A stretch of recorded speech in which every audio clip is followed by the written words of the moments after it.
বন্ধুরা, একটা কথা কিন্তু বলতেই হয়, ছোট, বড় বা বয়স্ক যে কোনো বয়সেই কিন্তু আমাদের ফিজিক্যালি এবং মেন্টালি কিন্তু ফিট থাকাটা খুবই প্রয়োজন।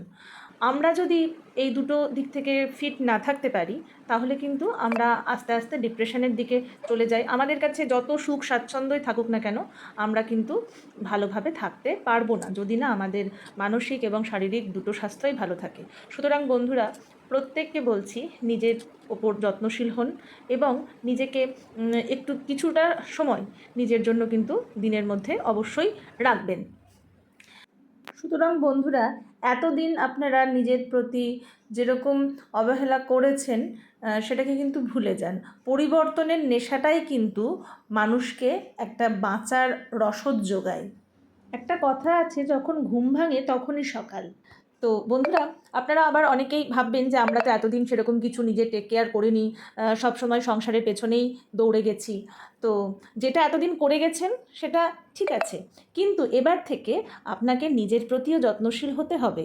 আপনি যদি নিজে সুস্থ না থাকেন, যদি আপনি নিজের প্রতি যত্নশীল না হন, তাহলে কিন্তু আপনি আপনার আশেপাশের মানুষদেরকেও সুস্থ রাখতে পারবেন না। কিছুদিন পরে আপনার যদি মানসিকতা যদি ভেঙে পড়ে, তাহলে কিন্তু আপনার আশেপাশে যারা আছে, আপনার পরিবারের লোকজন, তাদেরকে কিন্তু আপনার প্রেরণা যোগাতে পারবেন না।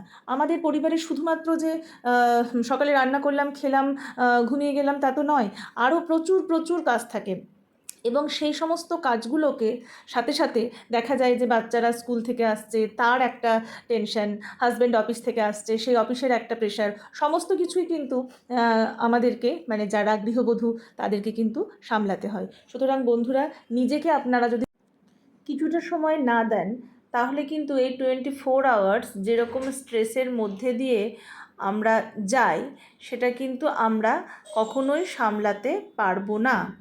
হ্যাঁ, আমাদেরকে যদি আমরা না সামলাতে পারি, তাহলে কিন্তু আমরা আমাদের পরিবারের লোকজনকেও মোটিভেট করতে পারবো না যে যত কষ্টই হোক না কেন, যত প্রেশারই থাকুক না কেন, সেটা পড়ার চাপ হতে পারে, অফিসে ওয়ার্ক হতে পারে, সেটাকে কিন্তু সুন্দরভাবে সামলে নেওয়াটাই হচ্ছে জীবনের লক্ষ্য।